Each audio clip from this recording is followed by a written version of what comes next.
بسم اللہ الرحمن الرحیم فإن آمنوا بمثل ما آمنتم به فقد اهتدوا۔ ہر قسم کی حمد و ثنا اللہ رب العالمین کے لیے ہے، جو احکم الحاکمین، مالک الملک، ساری کائنات کو اکیلا بنانے والا، پیدا کرنے والا، چلانے والا ہے، حاجت روا، مشکل کشا اور عالم الغیب ہے، انگنت لا تعداد، بے حد و حساب، بے شمار، بے انتہا۔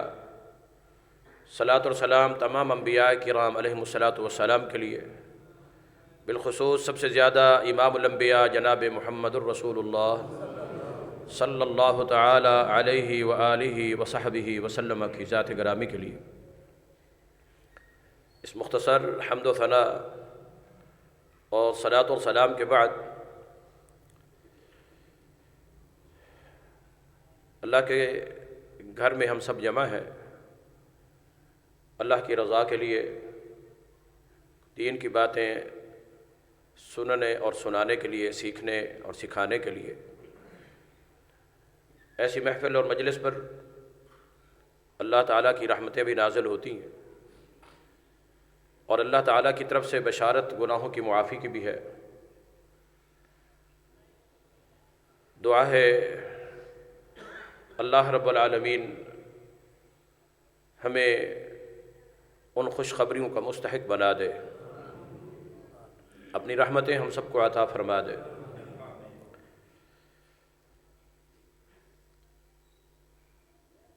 اعلان کرنے والوں نے اعلان کرتے ہوئے دو تین باتیں کہی ہیں کہ شیخ الحدیث و تفسیر، میں طالب علم ہوں، میں کوئی شیخ نہیں ہوں۔ بعض اوقات سیدھے سادے بندے ہوتے ہیں نا، وہ کوئی شیخ کا نام سن کر ڈر جاتے ہیں، پتہ نہیں کوئی بڑی شے ہے، کوئی بڑی بلا ہے۔ اللہ تعالی ہم سب کو عقل و شعور سے لے کر مرنے تک طالب علم رکھے، علم کے طلب کرنے والے، علم حاصل کرنے والے، علم پڑھنے والے، علم پڑھانے والے، اہل علم سے محبت کرنے والے، اور اہل علم کے ساتھ رغبت و شوق رکھنے والے۔ اور میں تو ایسا طالب علم ہوں کہ اس مسجد کے متعلق معلوم ہوا کہ فضیلت الشیخ عبدالحی صاحب حافظہ اللہ تعالیٰ وہ خطیب ہیں۔ ماشاءاللہ جیسے وہ شیخ ہیں تو پھر سامعین بھی اسی طرح ہی ماشاءاللہ اہل علم اور علم سے مالا مال۔ اللہ تعالیٰ شیخ صاحب کی صحت اور عمر میں برکتیں عطا فرمائے، علم کے اندر بھی برکتیں عطا فرمائے، اور ان کی محنتوں میں، کوششوں میں، کاوشوں میں اللہ تعالیٰ مزید توفیق اور قبول نوازے۔ محترم حاجی راشد صاحب کا اصرار تھا، ان کے ساتھ کوئی زیادہ تعارف بھی نہیں تھا۔ ہم تو ایک ملتان سے بھی دیہاتی سے علاقے کے، اور یہ اپر پنجاب کا ہائی لیول اور ہائی کلاس شہر ہے ماشاءاللہ، اہل علم کے لحاظ سے، علماء کے لحاظ سے، اور جہاں کے خطباء، مقررین پورے پاکستان کے اندر نہیں، پوری دنیا کے اندر ماشاءاللہ فیصل آباد کے مشہور و معروف ہے۔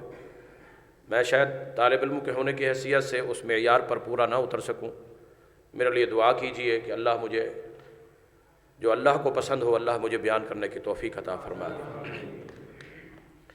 درس شروع کرنے سے پہلے دو باتیں اور بھی میں بیان کرنا چاہتا ہوں۔ آج کل درس سننا، وعظ سننا، جلسے سننا، خطاب سننا، خطبات سننا، دروس میں شامل ہونا، شریک ہونا، کانفرنسیں منعقد کر کے علماء کے خطابات کو سننا، خطبات جمعہ بھی اور دروس بھی، اجتماعات بھی، یہ سارا کچھ سننا ایک ضرورت نہیں، ایک فیشن بن چکا ہے۔ بیان کرنے والے آتے ہیں، سننے والے بھی آتے ہیں، سن کر جاتے ہیں، تو یہ کہتے ہوئے نظر آتے ہیں کہ گئے تھے، تقریر سنی تھی، درس سنا تھا، وعظ سنا تھا، بڑی چس آئی ہے، بڑا مزہ آیا ہے، بڑی زبردست تقریر تھی، کیا ہی کہنے تقریر کے۔ اگلا بندہ پوچھتا ہے کہ بھائی جان، جو شیخ صاحب نے یا خطیب صاحب نے کچھ بیان کیا ہے تو ایک مسئلہ ہمیں بھی بتا دو۔ تو جواب یہ ہوتا ہے کہ بس اے نہ پوچھو مگر تقریر بڑی چنگی سی۔ جی ہمیں یہ پتہ تو نہیں ہے کہ مسئلہ بیچ میں کیا بیان ہوا ہے، کچھ سیکھنے کے لحاظ سے الا من القى السمع وهو شہید، انسان سنے، دل اور دماغ اس کا حاضر ہو، اور محض وقت گزاری کے لیے نہیں، ٹائم پاس کرنے کے لیے نہیں، کانوں کو صرف لذت دینے کے لیے نہیں، اور صرف چس اٹھانے کے لیے نہیں، مزہ لینے کے لیے نہیں، سننا بھی ہے تو عمل کے لیے۔ اللہ رب العالمین نے قرآن کریم میں نبی اکرم صلی اللہ علیہ وسلم کو حکماً ارشاد فرمایا، فذکر ان نفعت الذکریٰ، اے پیغمبر آپ نصیحت فرما دیجئے کہ نصیحت جو ہے یہ فائدہ دے، اور فائدہ کسے ہوگا نصیحت کا؟ سیذکر من یخشی، نصیحت وہی حاصل کرتا ہے جو اللہ سے ڈرنے والا ہے، جس کے دل میں اللہ کا ڈر ہے، اللہ کا خوف ہے، اللہ کی خشیت ہے، قیامت کے دن اللہ تعالیٰ کے سامنے جواب دہ ہونے کا ڈر اور خوف ہے، اس کو ہی یہ فائدہ دے گی نصیحت، وہی نصیحت حاصل کرے گا اور اس پر عمل کرے گا۔ وَيَتَجَنَّبُهَا الْأَشْقَى، لیکن کچھ لوگ ایسے بھی ہوں گے جو سنیں گے وعظ کو، درس کو، خطاب کو سنیں گے، لیکن وَيَتَجَنَّبُهَا، وہ ان سنی ہوئی باتوں پر عمل نہیں کریں گے، ان سے کنارہ کشی کریں گے، ان سے پہلو تہی کریں گے، اعراض کریں گے، سائڈ پہ ہو جائیں گے، ماننا نہیں ہے، عمل نہیں کرنا۔ یتجنبها، وہ اس سے بچیں گے، لیکن وہ ہوں گے کیسے؟ الاشقاء، بہت بڑے بدبخت ہوں گے وہ۔ الاشقاء اسم تفضیل کا صیغہ، اس سے بڑا کوئی اور صیغہ نہیں ہے کہ سب سے بڑے بدبخت، نصیحت سنیں بھی صحیح، سننے کے بعد اس سے فائدہ حاصل نہ ہو، اور اس نصیحت سے سبق حاصل نہ کریں، اس پر عمل نہ کریں، پہلو تہی کریں، کنارہ کشی کریں، تو الاشقاء بہت بڑے بدبخت۔ اور یہ بہت بڑے جو بدبخت ہیں، الذی یصلی النار الکبریٰ، قیامت کے دن ان کو جہنم کی سب سے بڑی آگ کے اندر ڈالا جائے گا۔ اللہ ہم سب کو محفوظ فرمائے۔ اب یہ آیت اور اس کا مفہوم سن کر میں بھی اور آپ بھی اپنے دل میں جھانکیں کہ ہم وعظ کو، نصیحت کو کس انداز سے لیتے ہیں۔ قرآن تو یہ فرماتا ہے فذکر ان الذکریٰ تنفع المؤمنین، آپ نصیحت فرما دیجئے، نصیحت جو ہے وہ تو ایمانداروں کو فائدہ دیتی ہے، ایماندار اس سے فائدہ اٹھاتے ہیں، اس پر عمل کرتے ہیں، وہ کنارہ کشی نہیں کرتے۔ اور ایسے لوگ جو وعظ کو سنیں، نصیحت کو سنیں، درس کو سنیں، پھر عمل نہ کریں، قرآن کیا کہتا ہے؟ فَمَنْ أَظْلَمُ مِمَّنْ ذُكِّرَ بِآيَاتِ رَبِّهِ ثُمَّ أَعْرَضَ عَنْهَا، بہت زبردست آیت ہے۔ فرمایا کہ اس سے بڑا ظالم کون ہے؟ وَمَنْ أَظْلَمُ مِمَّنْ ذُكِّرَ بِآيَاتِ رَبِّهِ، اس کو رب کی آیات کے ساتھ نصیحت کی جائے، قرآن کی آیتیں پڑھ کر سنائی جائے، اللہ کے دین کے خالص ٹھوس احکام اس کو بتائے جائے، مگر پھر ثم اعرض عنها، ان سے کنارہ کشی کر لے، ان سے پہلو تہی کر لے، اس سے بڑا ظالم اور کوئی نہیں ہے۔ ان الشرک لظلم عظیم، اس میں کوئی شک نہیں، شرک ظلم عظیم ہے، وہ عظیم ہے مگر یہ اظلم ہے، اس سے بھی بڑا ظالم جو نصیحت کو سنے، قرآن کو سنے، حدیث کو سنے، مگر پھر ان کے اوپر عمل نہ کرے۔ آج ہم درس و دروس سننے کو بس یہ سمجھتے ہیں کہ ہمارا وقت اچھا پاس ہو رہا ہے۔ علماء کرام بھی آتے ہیں، کوئی لطیفے، کوئی چٹکلے، کوئی ایسی باتیں سنا کر ہم بھی مزے لے کر سنتے ہیں۔ تبلیغ ہو تو کس بات کی ہو، تذکیر ہو تو کس چیز کے ساتھ؟ اللہ نے حکماً فرمایا فذکر بالقرآن من یخاف وعید، کہ جو میری وعید سے ڈرنے والے ہیں آپ ان کو نصیحت کیجئے تو قرآن کے ساتھ کیجئے۔ قصے، کہانیاں، روایتیں، حکایتیں، بے تکی قسم کی شعر و شاعری، یہ تبلیغ کا حق ادا نہیں ہوتا۔ بلغ ما انزل الیک من ربک فإن لم تفعل فما بلغت رسالتہ، اے پیغمبر محمد الرسول اللہ صلی اللہ علیہ وسلم آپ تبلیغ کر دیجیے اس چیز کی جو آپ کے رب کی طرف سے آپ کی طرف نازل کیے گئے، اس کی تبلیغ کیجیے۔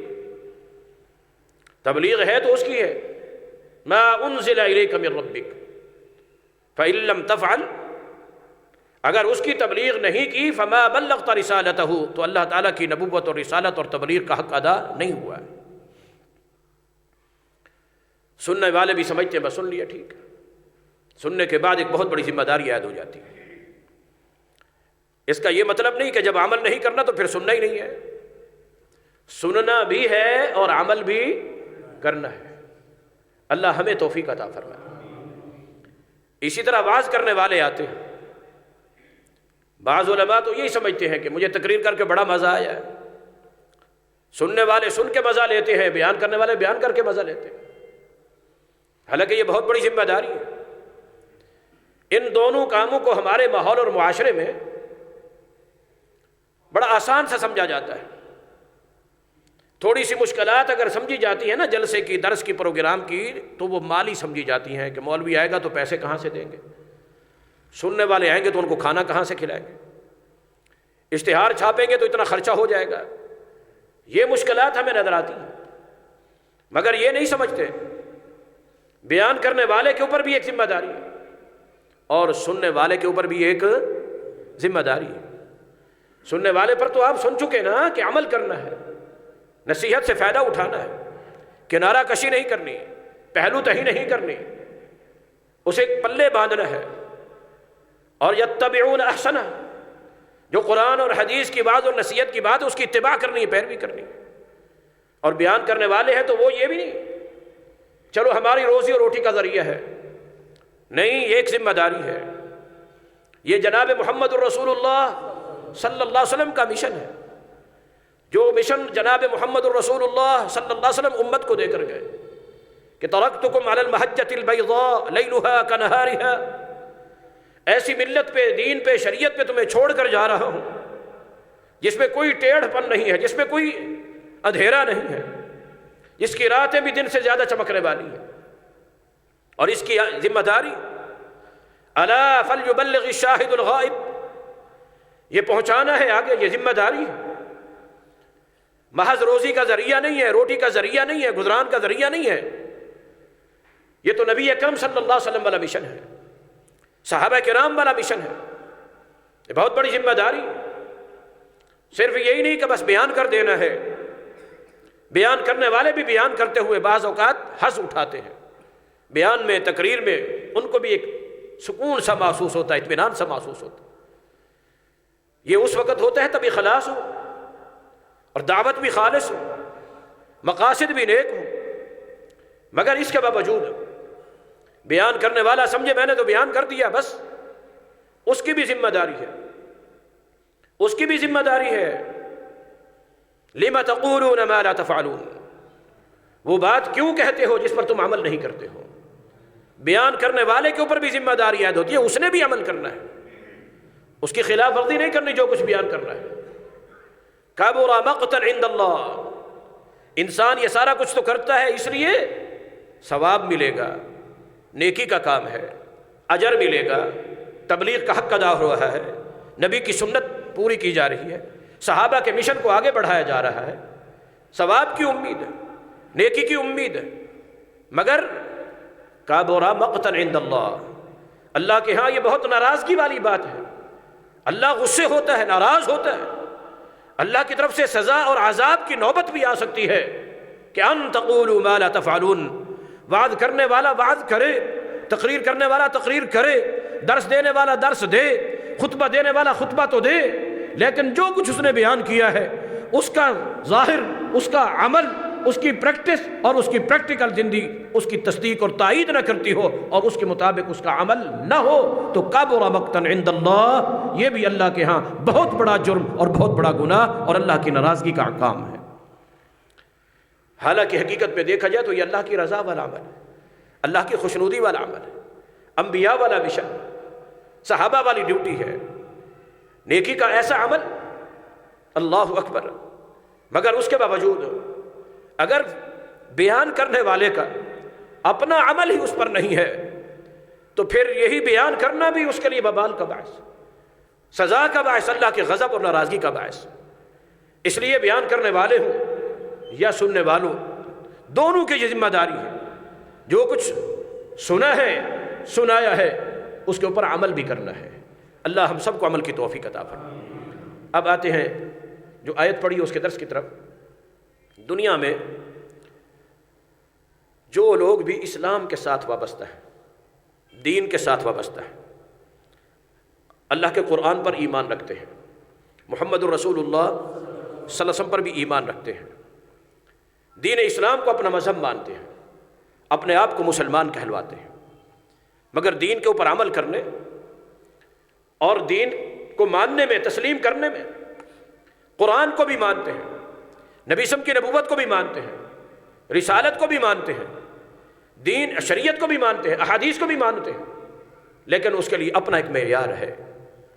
قرآن کے حکام بھی، دین کے حکام بھی، احادیث نبویہ بھی، شریعت کے اصول بھی، اور جتنی بھی دینی چیزیں ہیں ان سب کو مانتے ہیں کہ ہم ان پر عمل پیرا ہے، ہم مانتے ہیں ان کو، لیکن ہم مانیں گے اس طرح جس طرح ہمارا عقل تسلیم کرے گا، ہمارا ذہن تسلیم کرے گا۔ معیار بناتے ہیں اپنے عقل کو، اپنے ذہن کو۔ میں غیر مسلموں کی بات نہیں کر رہا، اسلام سے جو ہٹے ہوئے ہیں ان کی بات نہیں کر رہا ہوں، کسی کافر کی دہریے کی بات نہیں کر رہا ہوں، جو کلمہ پڑھنے والے اپنے آپ کو مسلمان کہلاتے ہیں، قرآن کو بھی ماننے کا دعویٰ، حدیث کو بھی ماننے کا دعویٰ، مگر قرآن پر عمل کریں گے تو کیسے، حدیث پر عمل کریں گے تو کیسے؟ جیسے ہمارا عقل کہے گا۔ اگر کوئی بات عقل کے خلاف آ جاتی ہے ان کے انکار کر دیا جاتا ہے۔ اس وقت بھی جدید پڑھے لکھے طبقات میں مختلف طبقات ایسے موجود ہیں جنہوں نے عقل کی بنیاد پر، ہمارا ذہن نہیں مانتا، ہمارا عقل نہیں مانتا، ہمارا ذہن اس بات کو تسلیم نہیں کرتا، کئی قرآن مجید کے حکام کے انکار ہو چکا ہے، احادیث نبویہ میں سے کئی حدیث کا انکار ہو چکا ہے۔ عقل کو بنیاد بنایا، ذہن کو بنیاد بنایا۔ مثال کے طور پر غلام محمد پرویز قرآن مجید کو بھی ماننے کا دعوے دار، اہل قرآن اپنے آپ کو کہلاتے ہیں، اسلام کے ساتھ وابستہ، دین کے ساتھ تعلق، نبوت پر بھی ایمان، رسالت پر بھی ایمان، کلمہ بھی پڑھا، مسلمان بھی کہلا رہے ہیں، مگر اس کے باوجود کہ ہم قرآن کو ایسے مانیں گے جیسے ہمارا عقل مانے گا۔ مثال کے طور پر سبحان الذی اسری بعبدہ لیلا من المسجد الحرام الى المسجد الاقصی، کہ مسجد حرام سے مسجد اقصی تک ایک رات میں اللہ پاک ہے جو اپنے پیغمبر کو لے کر گئے اور واپس بھی لے آئے ایک ہی رات میں۔ مگر غلام محمد پرویز، سر سید خان، اسلم جی راجپوری اور اس طرح کے کچھ لوگ ہیں جنہوں نے عقلی بنیاد پر اس معراج کا انکار کیا کہ یہ کیسے ممکن ہے کہ ایک رات میں کوئی شخص مکہ سے جائے، بیت اللہ سے جائے، مسجد الحرام سے جائے اور مسجد اقصی، اور مسجد اقصی سے ہو کر واپس بھی آ جائے۔ ہمارا ذہن نہیں مانتا، ہمارا عقل نہیں مانتا، لہٰذا انہوں نے معراج کا ہی انکار کر دیا۔ اور پھر اس آیت کا معنی کیا کیا؟ من المسجد الحرام الى المسجد الاقصی، کہتے ہیں اقصی کا معنی ہوتا ہے دور والی مسجد، بیت اللہ سے تھوڑا سا دور فاصلے کے اوپر ایک اور مسجد تھی چھوٹی سی، نبی صلی اللہ علیہ وسلم اس رات یہاں سے چل کر اس مسجد میں گئے اور پھر وہاں سے واپس آ گئے۔ یہ مسجد الاقصی سے مراد وہ بیت المقدس والی مسجد اقصی نہیں ہے۔ کیوں؟ اس لیے کہ ہمارا ذہن نہیں مانتا، عقل نہیں مانتا کہ کوئی راتوں رات اتنا لمبا طویل سفر کر کے جائے اور وہاں سے ہو کر پھر واپس بھی آ جائے۔ لہٰذا اوپر والے معراج کا بھی انکار اور نیچے جو زمینی معراج ہے اس کا بھی انکار کر دیا عقلی بنیاد پر۔ صرف یہی نہیں، قرآن مجید کے اپنے منمانی مرضی کے معنی کیے، جو اصل معنی تھے قرآن مجید کے جو صاحب قرآن نے بتلائے ان معانی تک کو بھی چھوڑ دیا، اور جتنے بھی قرآن مجید کے معجزات ہیں، معجزات جتنے بھی ہیں ان سب کا عقلی بنیادوں پر انکار کر دیا کہ پہاڑ میں سے زندہ اونٹنی نکل کے کیسے آ سکتی ہے، ہمارا عقل نہیں مانتا، لہٰذا یہ معجزہ بھی نہیں ہے۔ بس اللہ تعالیٰ نے ان کے سامنے اونٹنی کو کسی انداز میں پیدا کر دیا تھا، اونٹنی اونٹنی سے پیدا ہوئی، اور جس سے پیدا ہوئی اس اونٹنی کو پہاڑی کا نام دے دیا گیا، ورنہ وہ حقیقت میں اونٹنی تھی، پہاڑی نہیں تھی، نعوذ باللہ من ذالک۔ کیوں کہ کبھی پتھر سے، پہاڑ سے کوئی جاندار چیز بھلا پیدا ہو سکتی ہے؟ ہمارا ذہن نہیں مانتا، ہمارا عقل تسلیم نہیں کرتا۔ اقتربت الساعۃ وانشق القمر، کہ قیامت قریب آ گئی، چاند دو ٹکڑے ہو گیا۔ حدیث میں واقعہ موجود ہے، نبی صلی اللہ علیہ وسلم سے جب مکہ کے کافروں نے مطالبہ کیا تو اللہ کے حکم سے انگلی آسمان کی طرف اٹھائی، چاند کے دو ٹکڑے ہو گئے۔ کہتے ہیں کہ آج تک تو کبھی ایسا نہیں ہوا جی، بس یہ تو نبی صلی اللہ علیہ وسلم کے کسی اور واقعے کی طرف اشارہ ہے، چاند کے دو ٹکڑے ہونے کا جو واقعہ ہے، حالانکہ قرآن میں ہے، کہتے بھی اہل قرآن ہیں، کہتے بھی اپنے آپ کو قرآن والے ہیں، مگر اس کے باوجود قرآن کریم کے اندر جتنے بھی معجزات ہیں کہ موسیٰ علیہ السلام کی لاٹھی جو ہے وہ سانپ بن گئی تھی، کہتے ہیں سانپ نہیں بنی تھی لاٹھی، بس نظر آنے میں ان کو نظر آ رہا تھا کہ یہ سانپ ہے، حقیقت میں وہ سانپ نہیں بنی تھی، وہ لاٹھی لاٹھی ہی رہی تھی، کیونکہ عقل نہیں مانتا کہ کوئی لاٹھی جو ہے وہ سانپ بن جائے بھلا۔ اس طرح کی بہت سی مثالیں ہیں۔ بہرحال انہوں نے معیار بنایا دین پر عمل کرنے کے لیے، قرآن پر عمل کرنے کے لیے، حدیث پر عمل کرنے کے لیے، کس کو؟ عقل کو۔ اور ہمارے ہاں تو یہ سمجھا جاتا ہے کہ شاید یہ ذہن، یہ معیار دین پر عمل کرنے کا آج جدید پڑھے لکھے طبقے کے اندر پایا جا رہا ہے، یہ کوئی نیا فکر ہے، یہ کوئی نیا معیار ہے، یہ کوئی نئی سوچ ہے، ہم تو یہی سمجھتے ہیں۔ لیکن اگر ہم تھوڑا سا غور کریں تو سابقہ امتوں کے اندر بھی ہمیں یہ طریقہ کار نظر آتا ہے۔ اور بالخصوص معراج والی بات آئی تھی، امام الانبیاء جناب محمد رسول اللہ صلی اللہ علیہ وسلم جب معراج سے واپس آئے، اسی صبح صحن بیت اللہ میں بیٹھ کر جتنے لوگ جمع تھے ان کے سامنے نبی صلی اللہ علیہ وسلم نے یہ واقعہ بیان کیا کہ میں اس طرح راتوں رات گیا ہوں، اللہ مجھے لے گیا ہے، آسمانوں تک کا بھی سفر، ساری باتیں۔ اس وقت بھی ایک شخص کھڑا ہوا، اس نے کیا کہا؟ جی یہ کیسے ممکن ہے کہ کوئی راتوں رات جائے اور پھر واپس بھی آ جائے؟ وہ شخص یہ بات کہتا ہے اس محفل میں، پھر دیکھتا ہے کہ اس محفل میں ایک شخص موجود نہیں ہے، ابو بکر رضی اللہ تعالیٰ عنہ۔ وہ اٹھتا ہے، ابو بکر کو ڈھونڈتا ہے، ابو بکر کے پاس جا کر رضی اللہ تعالیٰ عنہ ابو بکر صدیق کو جا کر کہتا ہے، ابو بکر تم بتاؤ یار، یہ بات تمہارا ذہن مانتا ہے، تمہارا عقل مانتا ہے کہ کوئی شخص راتوں رات یہاں بیت اللہ سے جائے، بیت المقدس سے ہو کر آ جائے؟ تمہارا ذہن مانتا ہے؟ آج اگر یہی سوال ہم سے ہو تو ہم کیا جواب دیں گے؟ جی ہم کیا جواب دیں گے کہ آپ کا عقل مانتا ہے کوئی راتوں رات اتنا سفر طے کر کے جائے اور پھر واپس بھی آ جائے؟ ہم سے کوئی سوال کرے تو ہمارا جواب کیا ہوگا؟ بولے۔ مگر ابو بکر نے کیا جواب دیا؟ رضی اللہ عنہ، رضی اللہ عنہ وارضاہ عنہ۔ ابو بکر صدیق کہتے ہیں کہ پہلے تو یہ بتا کہ من قال، یہ بات کہی کس نے ہے؟ مجھے یہ بتا کہ یہ بات کہی کس نے ہے؟ اس نے سمجھا کہ ابو بکر میری باتوں میں آ رہا ہے، کہنے لگا کہ ان صاحبک قال، تیرے صاحب محمد رسول اللہ صلی اللہ علیہ وسلم اس نے کہا ہے۔ ابو بکر پوچھتے ہیں کہ انت سمعتہ، اور میرے نبی صلی اللہ علیہ وسلم کی زبان مبارک سے تو نے بذات خود سنا؟ ہاں ہاں میں نے سنا ہے، میں نے سنا ہے، اپنے کانوں سے سنا ہے میں نے۔ ولا تکذب، ابو بکر فرماتے ہیں کہ جھوٹ تو نہیں بول رہے؟ کہا کہ نہیں نہیں، جھوٹ نہیں بول رہا ہوں، سچ کہہ رہا ہوں۔ ابو بکر رضی اللہ عنہ کیا کہتے ہیں؟ اگر تم سچ بول رہے ہو، جھوٹ نہیں کہہ رہے، تو نے میرے نبی صلی اللہ علیہ وسلم کی زبان مبارک سے سنا، اور میرے نبی صلی اللہ علیہ وسلم نے فرمایا ہے میرا عقل مانے یا نہ مانے، تیرا عقل مانے یا نہ مانے، دنیا والوں کا عقل مانے یا نہ مانے، ابو بکر مانتا ہے کہ اگر محمد صلی اللہ علیہ وسلم فرمایا ہے تو پھر ایسے ہو سکتا ہے۔ عقل کو لے کر آگے ہو تو۔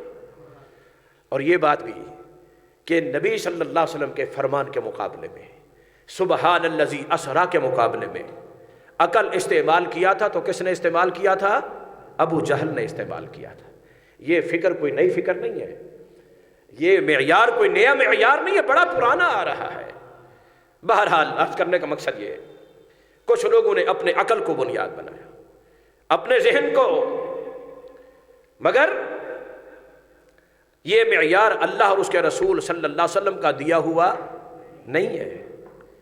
اور کچھ لوگوں نے معیار بنا لیا ہے اپنے دل کو، جی ساڈا دل ہی نہیں مانتا، ہمارا دل نہیں مانتا۔ کئی بندے ہیں نا ماشاءاللہ مسلمان ہیں، کلمہ پڑھنے والے، مسلمانوں کے گھر جی نماز پڑھتے ہیں، ہاں جی دل کردا تے پڑھ لئی دی ہے، جی نہیں کردا تے نہیں پڑھی دی، بس ٹھیک ہے جی۔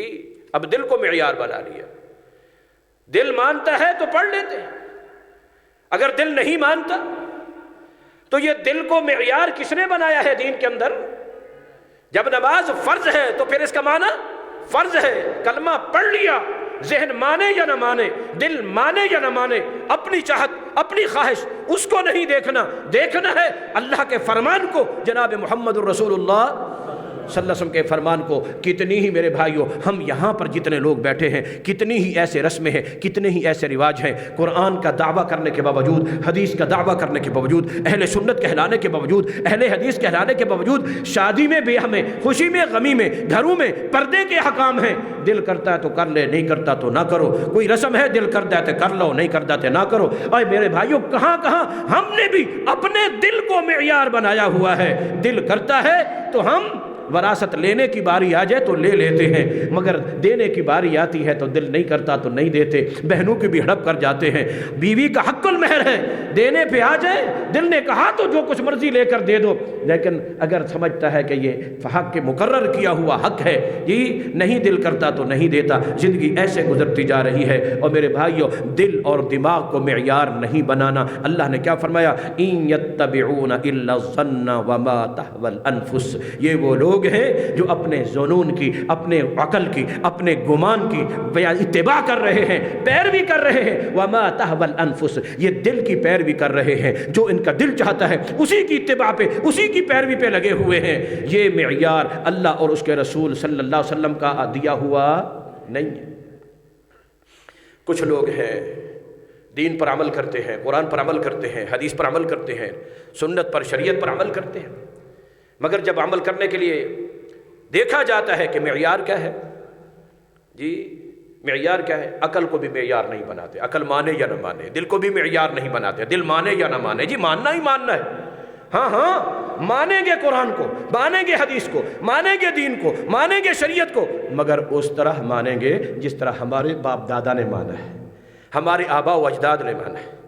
بل نتبع ما وجدنا علیہ آباءنا، ہم تو اس طرح عمل کریں گے جس طرح ہمارے باپ دادا عمل کیا کرتے تھے۔ اور میرے بھائیوں یہ معیار بھی آج بھی موجود ہے یا نہیں ہے؟ اور یہ معیار بھی کوئی نیا معیار نہیں ہے، پہلے سے جتنی امتیں گزر چکی ہیں، ہر نبی کے دور میں دیکھیے، ہر نبی کے امت کے لوگوں نے یہی معیار پیش کیا کہ ہم باپ دادا کو چھوڑ دیں۔ چلتے ہوئے سلسلہ امام الانبیاء جناب محمد الرسول اللہ صلی اللہ علیہ وسلم تک آیا، تب بھی ان لوگوں نے یہی کہا کہ انترک ما کان یعبد آباؤنا، جو ہمارے باپ دادا کیا کرتے تھے ہم یوں ہی چھوڑ دیں؟ اجعل الآلہۃ الہ واحدہ ان ھذا لشیء عجاب، یہ بڑی عجیب بات ہے کہ سب کچھ نہیں کر سکتے، سب کچھ کرنے والا اللہ ہے۔ ہمارے باپ دادا بے وقوف تھے، کم عقل تھے، نہ سمجھتے، ہماری برادری، ہمارا کنبہ، ہمارا قبیلہ، باپ دادا سے، نسلوں سے، خاندان کے خاندان ہمارے اسی طرح چلتے آ رہے ہیں، جیسے ہمارا خاندان کا رواج ہے ہم تو ویسے ہی دین پر عمل کریں گے۔ جی اگر رواج نہیں ہے بیٹی کو جہیز دے کر ہی جان چھڑوا دو، تو جناب بڑے بڑے مذہبی لوگ، حج کرنے والے، عمرے کرنے والے، زکاتیں دینے والے، اور جناب مختلف تبلیغی پروگرام منعقد کرنے والے، حتیٰ کہ بستر اٹھا کے تبلیغ کرنے والے، سب لوگ اس کے اندر شامل ہیں کہ برادری کا رواج ہے، باپ دادا نے نہیں دیا تو ہم نے نہیں دینا۔ یہ نہیں دیکھتے یہ اللہ کا حکم کیا ہے، رسول اللہ کا حکم کیا ہے صلی اللہ علیہ وسلم۔ باپ دادا کی اتباع، باپ دادا کی پیروی پچھلے تو امتوں میں بھی تھی اور اس امت کے اندر اور آج بھی یہ موجود ہے کہ دین بھی مانا جا رہا ہے، دین پر عمل بھی کیا جا رہا ہے، مگر دین کے لیے بنیاد کن کو بنایا ہوا ہے؟ باپ دادا کو۔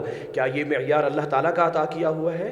اللہ تعالیٰ تو یہ فرماتے ہیں کہ اولو کان آباؤہم لا یعقلون شیئا ولا یہتدون، چاہے ان کے باپ دادا کوئی عقل نہ رکھتے ہوں، کوئی شعور نہ رکھتے ہوں، ان کو کوئی ہدایت نہ ہو، گمراہ ہو، تب بھی یہ ان کی اتباع اور پیروی کرتے رہیں گے۔ ایک اور معیار بھی ہے، عقل کو بھی معیار نہیں بنایا جاتا، دل دماغ کو بھی معیار بنایا نہیں جاتا ہے، حتیٰ کہ جی باپ دادا بھی غلط ہو سکتے ہیں، ہم باپ دادا کو بھی معیار نہیں بناتے، ان سے بھی کمیاں کوتاہیاں ہو سکتی ہیں۔ باپ دادا کو چھوڑنا پڑا تو چھوڑ دیا، لیکن دین پر عمل بھی کریں گے، قرآن کو بھی مانیں گے، حدیث کو بھی مانیں گے، شریعت کو بھی مانیں گے، مگر اس طرح جس طرح ہمارے مذہبی بڑے رہنما ہیں، رہبر ہیں، جنہوں نے اس طرح دین کو سمجھا ہے۔ ہمارا عقل ناقص، ہم تھوڑے علم والے، وہاں تک ہمارا ذہن اور عقل نہیں جا سکتا۔ جو کچھ ہمارے علماء نے، ہمارے ائمہ نے، فقہاء نے، مجتہدین نے، ائمہ کرام نے، ان نے جو محنتیں کی تھیں، محنتیں کر کے جو دین کے مغز نکالے، جو نچوڑ نکالا، بس ہم تو ان کے طریقے پر عمل کرتے رہیں گے۔ یہ معیار بھی موجود ہے یا نہیں؟ جی مذہبی رہبروں والا، مذہبی رہنماؤں والا، جناب استادوں والا، اپنے مفتیوں والا، ہمارے مفتی صاحب، ہمارے بزرگ، ہمارے امام، ہماری فقہ، ہمارے فقیہ، ہمارے مجتہد، یہ اتنے بڑے بڑے جبوں والے، کپوں والے، یہ ایسے ہی تھے۔ جی انہوں نے غلط سمجھا، قرآن کی آیت بھی آ جاتی ہے، نبی صلی اللہ علیہ وسلم کی حدیث بھی آ جاتی ہے، مگر پھر یہی شخصیات رکاوٹ بن جاتی ہیں جن کو معیار بنایا جاتا ہے دین پر عمل کرنے کے لیے کہ یہ جناب ان کو ہم چھوڑ دیں، جنہوں نے زندگیاں ہی اس کام میں کھپا دی۔ جی اللہ اکبر، یہ معیار اللہ نے عطا کیا، جناب محمد الرسول نے دیا۔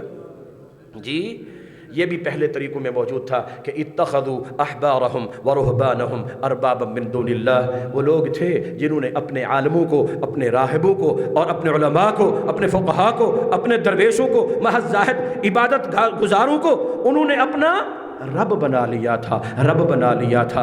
حالانکہ عدی بن حاتم جب مسلمان ہوئے نا، کہنے لگے کہ متخذناہم ربا، ہم نے ان کو رب نہیں بنایا تھا۔ تو نبی صلی اللہ علیہ وسلم نے کیا فرمایا کہ جس چیز کو تمہارے لیے حلال قرار دیتے تھے تم اس کو حلال سمجھتے تھے یا نہیں؟ جس چیز کو تمہارے لیے حرام کہہ دیتے تم حرام سمجھتے تھے یا نہیں؟ تو کہا یہ تو ہم کرتے تھے۔ فرمایا ہی تلک عبادتہم، یہی ان کی پوجا پرستش کر کے ان کو رب بنانا ہے۔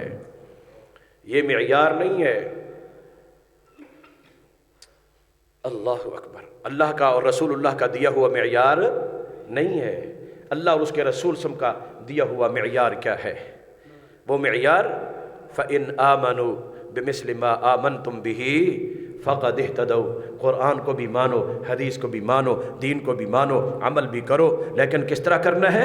جس طرح یہ محمد الرسول اللہ صلی اللہ علیہ وسلم کے ساتھ ایمان لانے والے صحابہ جس طرح ایمان لائے ہیں، جس طرح انہوں نے قرآن کو مانا، حدیث کو مانا، دین کو سمجھا، جس طرح انہوں نے عمل کیا۔ فَإِنْ آمَنُوا بِمِثْلِ مَا آمَنْتُمْ بِهِ فَقَدْ اهْتَدَوْا۔ اگر ان کا طریقہ، ان کو معیار بناؤ گے، ان کے طریقے کو اختیار کرو گے اور اس کے مطابق تمہارا دین، تمہارا عقیدہ، تمہارے تمام کے تمام دین کے لینے کے عمل کرنے کے معاملات اس طرح ہوں گے جس طرح صحابہ کرام رضوان اللہ علیہم اجمعین کے تھے، تو فقد اہتدوا، پھر تم ہدایت پہ ہو۔ اللہ نے معیار دیا تو یہی دیا، آمنو کما آمن الناس، ایمان لانا ہے تو پھر اس طرح لے آؤ جس طرح یہ محمد الرسول کے صحابہ ایمان لے کر آئے، اس طرح ایمان لے آؤ۔ یہ معیار اللہ تعالیٰ نے دیا ہے، جناب محمد الرسول اللہ صلی اللہ علیہ وسلم نے دیا۔ اللہ اکبر، کیا فرمایا رسول اللہ صلی اللہ علیہ وسلم؟ اللہ یہودیوں پہ لعنت کرے کہ وہ 71 فرقوں میں تقسیم ہو گئے تھے، اور عیسائیوں پہ لعنت کرے وہ 72 فرقوں میں تقسیم ہو گئے۔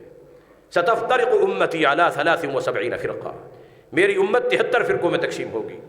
ساتھ یہ بھی فرما دیا کلہم فی النار، سب جہنم میں جائیں گے، الا ملۃ واحدہ، صرف ایک ملت، وہ جہنم میں جانے سے بچ جائیں گے، وہ جنت میں داخل ہوں گے۔ صحابہ نے پوچھا من ہم؟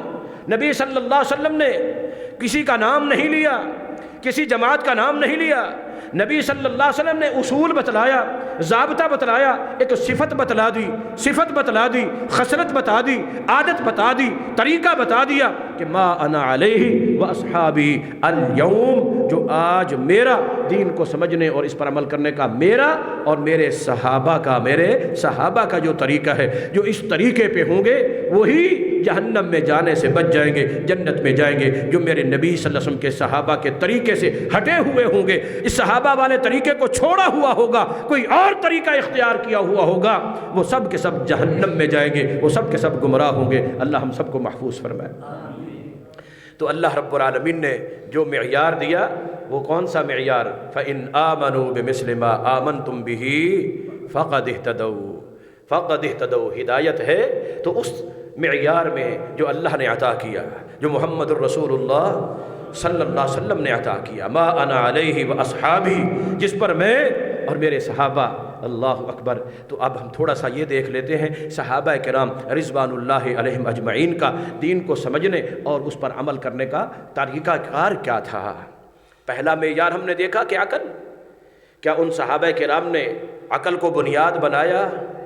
دین میں، قرآن میں، حدیث میں ماننے کے لیے، عمل کرنے کے لیے کبھی اپنے عقل کو بنیاد بنایا؟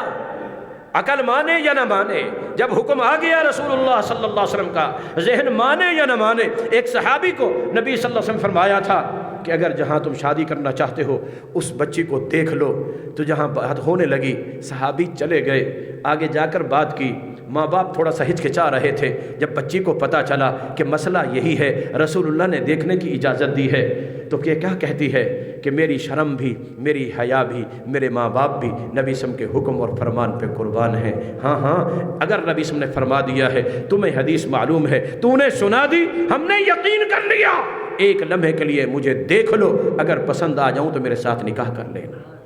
اللہ اکبر۔ کبھی یہ نہیں کہ عقل نہیں مان رہا، ذہن نہیں مان رہا، دل نہیں مان رہا، نہیں، بھیجا نبی سم نے ایک رشتہ، آگے صحابی لے کر گیا، وہ رنگ کا بھی کالا تھا اور مزدوری کرنے والا، کوئی جائیداد نہیں ہے، کوئی روزگار کا ذریعہ نہیں ہے، یہ بھیجا، گئے وہ صحابی، پیغام پہنچایا، خطرہ تھا ماں باپ شاید واپس بھیج دیتے، بچی کو پتہ چلا کہ رسول اللہ نے رشتہ بھیجا ہے، جی اپنی چاہت کو نہیں دیکھا، خواہش کو نہیں دیکھا، عقل کو نہیں دیکھا، ذہن کو نہیں دیکھا، دیکھا تو یہ دیکھا کہ یہ رشتہ کس نے بھیجا ہے؟ محمد الرسول اللہ نے بھیجا ہے۔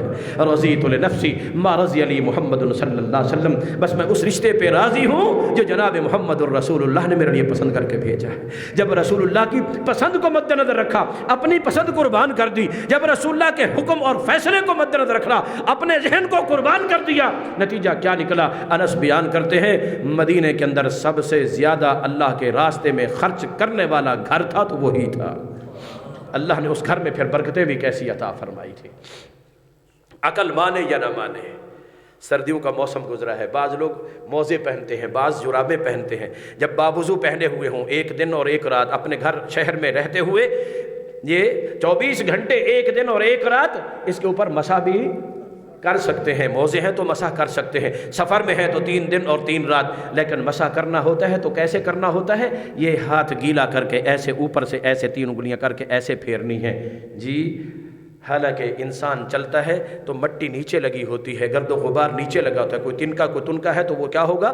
نیچے ہوگا۔ سیدنا علی المرتضیٰ رضی اللہ عنہ کیا فرماتے ہیں؟ لوگو، عقل کا دین کے اندر کوئی کام نہیں ہے، اگر عقل کی بنیاد پر دین ہوتا تو مسح جو ہم اوپر سے کرتے ہیں نا، یہ مسح اوپر سے نہ ہوتا، نیچے سے ہوتا، مٹی نیچے سے لگتی ہے، گرد و غبار نیچے سے لگتی ہے، تنکے تنکے کوئی گندی چیز لگے گی تو نیچے لگے گی، ہاتھ یوں پھیر کے نیچے سے صاف کریں، نہیں صاف نہیں کرنا، اوپر کچھ بھی نہیں لگا ہوا، مگر ہاتھ پھیرنا ہے تو یہاں یہ اوپر ہاتھ پھیرنا دین ہے، نیچے ہاتھ پھیرنا عقل تھا، عقل کو چھوڑ دیا، مگر جناب محمد الرسول کی حدیث اور سنت کو چھوڑا نہیں۔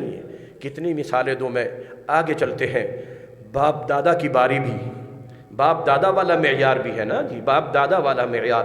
عمر بن خطاب رضی اللہ عنہ نے اپنے دور خلافت میں حج تمتع یعنی حج اور عمرہ اکٹھے کرنے سے منع فرما دیا، حج تمتع سے منع فرما دیا۔ عبداللہ ابن عمر ان کے بیٹے ہیں، انہوں نے حج اور عمرے کا احرام اکٹھے باندھا ہوا ہے، اکٹھے حج تمتع کر رہے ہیں۔ آنے والا ایک آتا ہے سوال کرنے والا، عبداللہ ابن عمر آپ حج تمتع کے بارے میں کیا کہتے ہیں؟ آگے صحابی رسول ہیں، وہ یہ کہتے ہیں کہ میں نے کیا کہنا ہے جی، تمتعنا مع النبی صلی اللہ علیہ وسلم، متعنا مع النبی صلی اللہ علیہ وسلم، نمتع، ہم نے نبی صلی اللہ علیہ وسلم کے ساتھ حج تمتع کیا تھا اور اب بھی حج تمتع کریں گے، اب بھی حج و تمتع کریں گے۔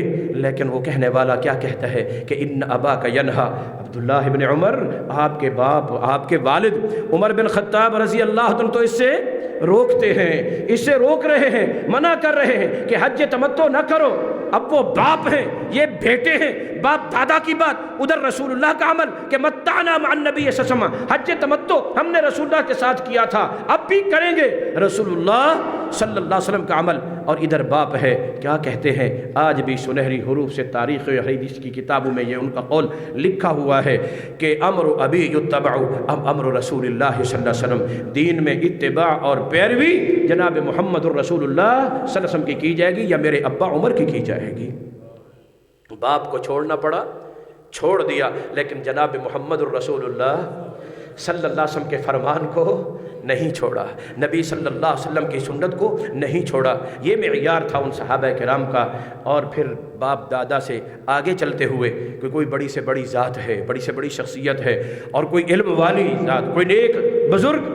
اب امام الانبیاء جناب محمد الرسول اللہ صلی اللہ علیہ وسلم کے بعد سب سے افضل ترین ذات اور شخصیت کون کی ہے؟ ابو بکر صدیق رضی اللہ تعالیٰ عنہ، کہ افضل البشر بعد الانبیاء، انبیاء کے بعد سب سے افضل ترین ذات اور شخصیت ہے تو وہ ابو بکر صدیق رضی اللہ تعالیٰ عنہ کی ہے، جو ایسے کہ نبی صلی اللہ علیہ وسلم نے اپنے علم کا وارث بنا دیا۔ بیماری کے ایام میں نبی صلی اللہ علیہ وسلم جب اٹھ نہیں سکتے تھے، ایک بوڑھی عورت آئی، آ کر نبی سے مسئلہ پوچھا کہ یہ مسئلہ تو بتلا دیجئے۔ نبی کی طبیعت میں نقاحت تھی، کمزوری تھی، اور طبیعت ذرا نیچی تھی، اور نبی صلی اللہ علیہ وسلم ابھی کچھ تھکاوٹ اور بیماری کے اثرات میں تھے۔ فرمایا فاتی غدا، بڑھیا کل آنا، آج نہیں میں بتا سکتا، کل آنا۔ بڑھیا حالت دیکھتی ہے نبی صلی اللہ علیہ وسلم کی کہ اس طرح کی کیفیت، کمزوری کا یہ عالم، بیماری کی اتنی شدت، کہتی ہے کہ علم اجد کا، اے اللہ کے رسول صلی اللہ علیہ وسلم، اگر میں کل آؤں اور آپ کو نہ پاؤں، آپ موجود نہ ہوں، تعن الموت، تعن الموت، وہ مراد لے رہی تھی کہ اگر آپ وفات پا جائیں فَأَيْنَ أَنَا آتِي، پھر میں یہ مسئلہ دین کا کس کے پاس سے آ کر پوچھوں، کون میری علمی رہنمائی کرے گا؟ فرمایا فَأَتِيَ أَبَا بَكْرٍ، پھر آ کر یہ مسئلہ تم نے ابو بکر سے پوچھ لینا ہے۔ علم کا وارث بھی سیدنا ابو بکر صدیق رضی اللہ عنہ کو بنا دیا نبی صلی اللہ علیہ وسلم نے۔ اور ہاں انہی دنوں میں جب نماز پڑھانے کے لیے نہیں جا سکتے، ایک بات اور بھی بتا دوں نا، نبی صلی اللہ علیہ وسلم نماز کا وقت ہوا، پوچھا اصلی الناس، کیا لوگوں نے نماز پڑھ لی؟ بتایا گیا کہ نہیں، ہم ینتظرونک، وہ تو آپ کی انتظار کر رہے ہیں۔ اچھا پانی لے آؤ، پانی لایا گیا، وضو شروع کیا، ابھی ہاتھ پاؤں ہی دھوئے تھے، غشی طاری ہو گئی، وضو پورا نہ ہو سکا، نبی صلی اللہ علیہ وسلم بے ہوش ہو گئے۔ تھوڑی دیر کے بعد بے ہوشی ختم ہوئی، افاقہ ہوا، پھر پوچھا اصلی الناس، لوگوں نے نماز پڑھ لی؟ بتایا گیا کہ نہیں، ہم ینتظرونک، اچھا پانی لاؤ، انتظار کر رہے ہیں تو میں وضو کراؤ۔ وضو کرانا شروع کیا، چہرہ دھویا، کچھ آگے تک گئے، پھر بے ہوشی طاری ہو گئی، پھر تیسری دفعہ اسی طرح۔ بالآخر نبی صلی اللہ علیہ وسلم نے کیا فرمایا؟ مروا ابا بکر فلیصلی بالناس، ابو بکر کو کہہ دو کہ وہ میرے مصلی پہ کھڑے ہو کے نماز پڑھا دیں۔ ادھر وضو فرما رہے ہیں، بے ہوشی طاری ہو جاتی ہے، حکم دیا گیا ابو بکر صدیق رضی اللہ عنہ کو۔ امی عائشہ نے بھی کہا، سیدہ حفصہ نے بھی کہا کہ مر غیرہ، کہ کسی اور کو کہہ دیجئے۔ فرمایا نہیں یا اب اللہ والمؤمنون الا ابا بکر، کہ اللہ کو بھی یہ بات منظور نہیں ہے، مومنوں کو بھی یہ بات گوارا نہیں ہے سوائے ابو بکر کے میرے مصلی پر کوئی اور آ جائے۔ اور ابو بکر صدیق رضی اللہ عنہ تک پیغام پہنچا تو انہوں نے بھی یہی کہا کہ ما کان لابن ابی قحافہ ان یؤم رسول اللہ، جب نبی صلی اللہ علیہ وسلم ابھی زندہ ہیں تو ابو قحافہ کے بیٹے کو یہ ذہن نہیں دیتا نبی کے مصلی پہ کھڑے ہو کے نماز پڑھا دیں، میں بھی نماز نہیں پڑھاتا۔ جب پتہ چلا نبی صلی اللہ علیہ وسلم نے حکم دیا ہے، نبی صلی اللہ علیہ وسلم کا حکم سمجھ کر مصلی پہ آئے اور آ کر نماز شروع کی۔ ادھر نبی صلی اللہ علیہ وسلم بے ہوش جو تھے، تھوڑا سا افاقہ ہوا، پوچھا نماز کا؟ جی ابو بکر نماز پڑھا رہے ہیں۔ اچھا چلو مجھے لے چلو۔ نبی صلی اللہ علیہ وسلم وضو مکمل ہو گیا، بے ہوشی بار بار طاری ہو رہی، کمزوری اتنی ہے چل نہیں سکتے۔ نبی صلی اللہ علیہ وسلم کس کو بلایا؟ نبی صلی اللہ علیہ وسلم کے پاس حضرت علی رضی اللہ عنہ، حضرت عباس جو نبی صلی اللہ علیہ وسلم کے چچا تھے، ان کو لایا گیا۔ ایک کے کندھے کے اوپر نبی صلی اللہ علیہ وسلم نے دایاں ہاتھ رکھا، دوسرے کے کندھے پر نبی صلی اللہ علیہ وسلم نے اپنا بایاں ہاتھ رکھا، اپنا دونوں جسم کا، دونوں ہاتھوں کا بوجھ ان دونوں پہ ڈالا، اور پاؤں جو ہیں وہ زمین پر گھسٹ رہے تھے، زمین پہ لکیریں پڑ گئے، پاؤں پہ اوپر پب کے اوپر وزن نہیں آتا، بوجھ برداشت نہیں ہوتا۔ مگر اس حالت میں کہ جب پاؤں پہ کر کھڑا نہیں ہوا جا سکتا، پب وزن نہیں سہارتے، پاؤں وزن برداشت نہیں کرتے، اور یوں لولے سے گھسٹتے چلے آ رہے ہیں ان کے پیٹ کے اوپر بھی۔ کیا اس حالت میں بھی نبی صلی اللہ علیہ وسلم نے نماز با جماعت چھوڑی؟ اللہ اکبر! اس حالت میں بھی نبی صلی اللہ علیہ وسلم نے نماز با جماعت چھوڑی۔ آج ہمیں کوئی عذر نہیں ہوتا ہے، تندرستی ہوتی ہے، یدعون الی السجود وہم سالمون، صحت مند ہوتے ہوئے، تندرست ہوتے ہوئے تھوڑی سی تھکاوٹ ہو جائے، تھوڑا سا بس ٹھنڈا گرم ہو جائے، ہماری نماز کے بہانے سینکڑوں ہمارے پاس جی کاروبار کر رہے تھے، دکان پہ بیٹھے تھے، پارٹی کراچی سے آئی ہوئی تھی، کیسے جاتے ان کو چھوڑ کر، پھر کھائیں گے کہاں سے؟ اللہ اکبر۔ اور میرے بھائیوں، اس حالت میں بھی نبی صلی اللہ علیہ وسلم نے نماز با جماعت آ کر ادا کی۔ بہرحال عرض کرنے کا مقصد یہ کہ ابو بکر صدیق رضی اللہ عنہ نبی صلی اللہ علیہ وسلم کے مصلی کے وارث بھی وہی، علم کے وارث بھی وہی ہے۔ اور ایک دفعہ ابو عبداللہ ابن مسعود رضی اللہ عنہ بتا یہ رہا ہوں، بڑی سے بڑی ذات، بڑی سے بڑی شخصیت امت میں نبی صلی اللہ علیہ وسلم کے بعد ابو بکر صدیق رضی اللہ عنہ سے بڑھ کر کوئی اور ذات اور شخصیت نہیں ہے۔ عبداللہ بن مسعود رضی اللہ عنہ ایک دفعہ حدیث بیان کر رہے ہیں، قال رسول اللہ صلی اللہ علیہ وسلم، رسول اللہ صلی اللہ علیہ وسلم نے یوں فرمایا ہے۔ آگے سے ایک شخص کھڑا ہوتا ہے، کہتا ہے کہ اللہ اکبر، عبداللہ بن مسعود آپ تو یوں کہہ رہے ہیں، وقال ابو بکر کذا، ابو بکر نے تو یوں کہا ہے، آپ یوں کہہ رہے ہیں، ابو بکر نے یوں کہا ہے۔ اور عبداللہ بن مسعود رضی اللہ عنہ غصے سے جناب لال پیلے ہو گئے اور فرمایا، اقول لک قال رسول اللہ صلی اللہ علیہ وسلم وتقول قال ابو بکر، میں تمہیں کہہ رہا ہوں کہ رسول اللہ نے یوں فرمایا ہے، اور آگے سے تم کہتے ہو کہ ابو بکر نے یوں فرمایا ہے۔ خشیت ان تمطر علیکم حجارۃ من السماء، تم تو ایسا بڑا جرم اور گناہ کر چکے ہو کہ مجھے خطرہ ہے کہ نبی کی صلی اللہ علیہ وسلم کے مقابلے میں صدیق رضی اللہ عنہ کے قول کو لا کر ایسا جرم تم کر چکے ہو، مجھے خطرہ ہے کہ آسمان سے پتھروں کی بارش شروع نہ ہو جائے۔ اللہ کہ نبی اسم کے مقابلے میں، اللہ اکبر، ابو بکر صدیق رضی اللہ عنہ بذات خود بھی اگر دیکھیے نا، نبی اسم کی وفات کے بعد سیدہ فاطمہ الزہرا رضی اللہ تعالیٰ عنہ، نبی اسم کی بیٹی، جن کے متعلق نبی فرمایا فاطمہ بضعۃ منی، فاطمہ میرے دل کا ٹکڑا ہے، من احبها فقد احبنی، جس نے اس سے محبت کی اس نے مجھ سے محبت کی، من ابغضها فقد ابغضنی، جس نے اس سے بغض کیا اس نے میں محمد الرسول اللہ صلی اللہ علیہ وسلم کے ساتھ بغض کیا۔ مگر وہی جب فاطمہ رضی اللہ تعالیٰ عنہ حضرت علی نے بھیجا کہ جاؤ جا کر اپنے والد صاحب کی وراثت میں سے کوئی حصہ لے آؤ، آج کل یہ واقعہ بڑا اٹھایا جاتا ہے، یہ فدق کباب تھا، ابو بکر صدیق نے نہیں دیا، جی عائشہ گئی تھیں، لینے گئی تھیں، دربار میں پہنچی تھی اور واپس جو ہے نا وہ بھیج دیا گیا۔ اور میرے بھائیوں، عائشہ رضی اللہ تعالیٰ عنہ آئی تھی، حضرت فاطمہ رضی اللہ تعالیٰ آئی تھی، تشریف لائی تھی، اور پہلی بات روایت میں دیکھیے تو بھیجا کس نے تھا؟ حضرت علی رضی اللہ تعالیٰ۔ بھیجا کس نے تھا؟ جی حضرت علی رضی اللہ عنہ، بھیجا کہ جاؤ جا کر حصہ لے کر آؤ، مگر آئی، آ کر بات کی، ادھر سے ابو بکر صدیق رضی اللہ عنہ، اب اتنی بڑی ذات ہے، اتنی بڑی شخصیت ہے، وہ چل کے آئی ہے، مگر آگے ابو بکر صدیق رضی اللہ عنہ نے اپنی بات نہیں کی، اپنی بات نہیں کی، رسول اللہ کا فرمان سنایا، رسول اللہ کی حدیث سنائی۔ میں نے سنا تھا رسول سے کہ انا معاشر الانبیاء لا نؤخذ ما ترکنا فهو صدقہ، کہ ہم جو انبیاء کی جماعت ہیں، ہم جب فوت ہوتے ہیں دنیا سے جاتے ہیں، پیچھے جو کچھ بھی چھوڑ کر جاتے ہیں وہ ترکہ نہیں ہوتا، وہ صدقہ ہوتا ہے۔ ما ترکنا فهو صدقہ، وہ صدقہ ہوتا ہے، اور صدقہ میرے لیے اور میری آل کے لیے حلال نہیں ہے، یہ تو صدقہ ہے، یہ ورثہ نہیں ہے، یہ ترکہ نہیں ہے، یہ ورثہ ہے، یہ ترکہ نہیں ہے۔ اب بیٹی کی بات، رسول اللہ صلی اللہ علیہ وسلم کا فرمان آ گیا، ان کی عزت اور احترام بھی برقرار رکھا، اور آگے سے وہ بھی اسی نبی کی بیٹی تھی صلی اللہ۔ جب رسول اللہ صلی اللہ علیہ وسلم کی بات سنی تو خاموش ہو گئی، خاموش ہو گئی، فما تکلمت حتی ماتت، جب تک زندہ رہیں زندگی بھر کبھی دوبارہ اس موضوع کے اوپر بات ہی نہیں کی تھی، کہ جب بابا کی بات آ گئی پھر میری فاطمہ کی اپنی کیا حیثیت۔ اور ابو بکر صدیق رضی اللہ عنہ خود بھی بڑے تھے مگر اپنی ذات کو پیش نہیں کیا، پیش کیا تو جناب محمد الرسول اللہ صلی اللہ علیہ وسلم کی حدیث کو پیش کیا۔ بڑے سے بڑا امام ہو، فقیہ ہو، مجتہد ہو، کوئی بھی ہو، اللہ اکبر۔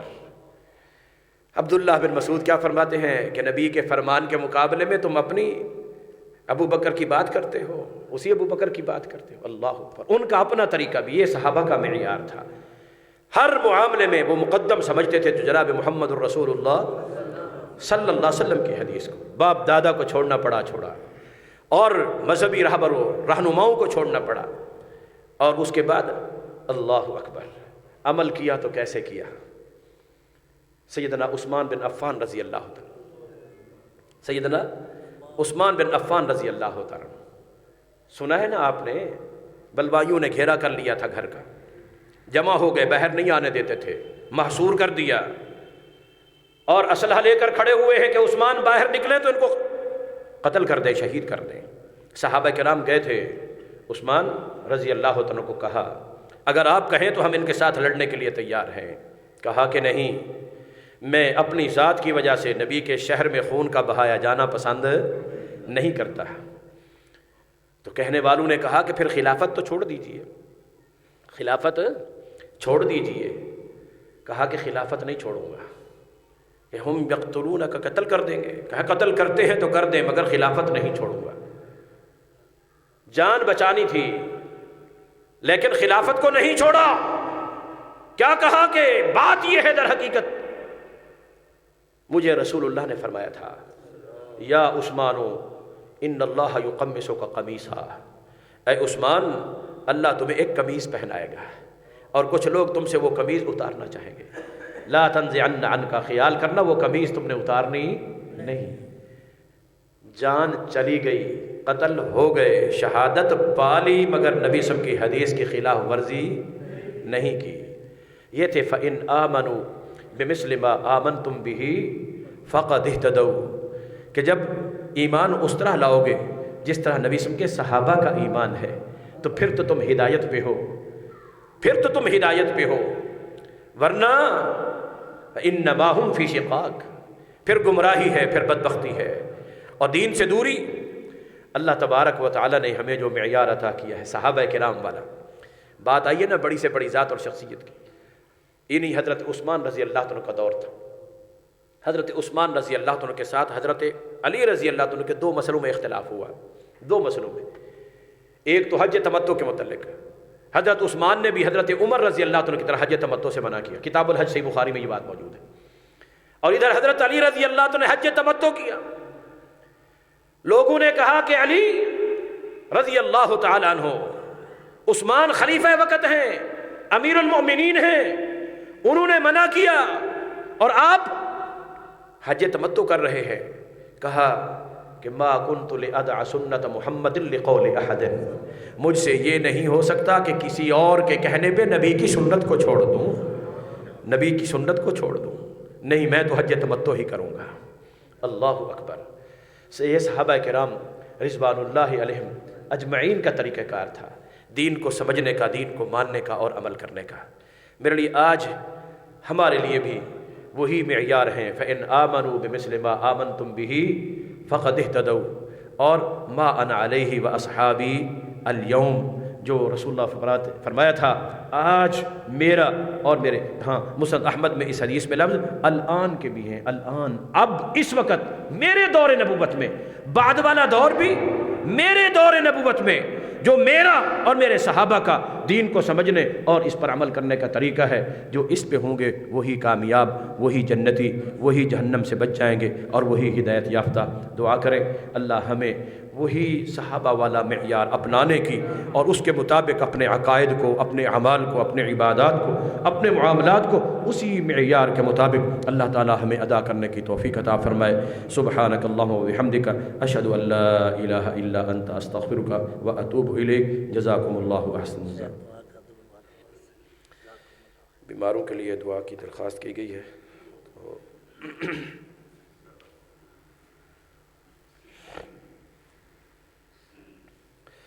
یا رب لک الحمد کما ينبغي لجلال وجهك وعظیم سلطانك، اللهم رحمتك نرجو فلا تكلنا إلى أنفسنا طرفة عين، وأصلح لنا شأننا كله، لا إله إلا أنت۔ ربنا آتنا في الدنيا حسنة وفي الآخرة حسنة وقنا عذاب النار۔ ربنا هب لنا من أزواجنا وذرياتنا قرة أعين واجعلنا للمتقين إماما۔ اللهم اشفنا واشف مرضانا مرضى المسلمين، اذهب البأس رب الناس وشفي الشافي، لا شفاء إلا شفاؤك شفاء لا يغادر سقما۔ اللهم أنزل رحمتك وشفاءك في الأرض كما أن رحمتك في السماء۔ اللهم اشفنا بشفائك وداونا بدوائك۔ اللهم أعز الإسلام والمسلمين، اللهم انصر الإسلام والمسلمين، اللهم دمر جميع أعداء الدين، اللهم شتت شملهم وأنزل بهم بأسك الذي لا ترده عن القوم المجرمين ربنا لا تزغ قلوبنا بعد إذ هديتنا وهب لنا من لدنك رحمة إنك أنت الوهاب ربنا تقبل منا إنك أنت السميع العليم وتب علينا إنك أنت التواب الرحيم یا اللہ ہم سب کے گناہوں کو معاف فرما دے اللہ ہم سب پہ اپنی خصوصی رحمت نازل فرما یا اللہ جو بیمار ہے اپنی رحمت اور مہربانی سے مکمل بے عیب صحت شفاء کاملہ عاجلہ دائم نصیب فرما اللہ آج کا یہ دینی پروگرام جن بھائیوں دوستوں ساتھیوں نے منعقد کیا اللہ ان کی محنتوں کو کوششوں کو کاوشوں کو قبول و منظور فرما اللہ معاونین کے رزق کے حلال کے اندر برکتیں عطا فرما اللہ اپنے اس گھر کو قیامت تک آباد و شاد رکھنا اللہ جو تیرے گھروں کو آباد رکھتے ہیں تو ان کے گھروں کو بھی آباد فرما اللہ جو تیرے گھروں کی ضروریات کو پورا کرتے ہیں تو ان کی ضروریات کو اپنے غیب کے خزانوں سے پورا فرما دے اللہ ہم سب کو جو کچھ سنا ہے اس پر عمل کی توفیق عطا فرما دین کا جتنا علم اور فہم اللہ تو نے ہمیں عطا کیا اس پر عمل کی توفیق عطا فرما ربنا تقبل منا انك انت السميع العليم وتب علينا انك انت التواب الرحيم وصلى الله تعالى على خير خلقه محمد واله واصحابه اجمعين برحمتك يا ارحم الراحمين آمين الى الحق آمين